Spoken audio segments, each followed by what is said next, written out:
দাদা, দাদা, দাদা, বলছিলাম কি দাদা, মাসের তো শেষ, একটা জিনিস অর্ডার করেছিলাম, খুব দরকার ছিল, নালে অর্ডার করতাম না। টাকা একদম নেই, তুই একটু নিয়ে নিবি, আমি একটু বেরাচ্ছি, আমি তোকে দিয়ে দেবো মাস করলে। ও কোনো পার্সেল রিসিভ করতে পারবে না। টাকা কি গাছ দেখেছো নাকি? না বৌদি, তুমি ভুল বুঝছো, আমি টাকাটা দিয়ে দেবো সামনের মাসে। না, আমি কোনো ভুল বুঝছি না। পার্সেল আসবে তো কি হয়েছে, ক্যান্সেল করে দাও। সামনের মাসে যখন টাকা হাতে আসবে তখনই অর্ডার করবে। 1400।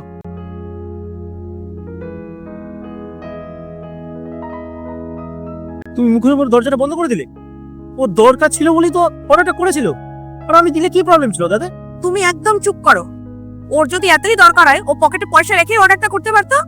এইভাবে যদি চলতে থাকে না, তোমার ভাই একদিন তোমাকে ফতুর করে ছাড়বে।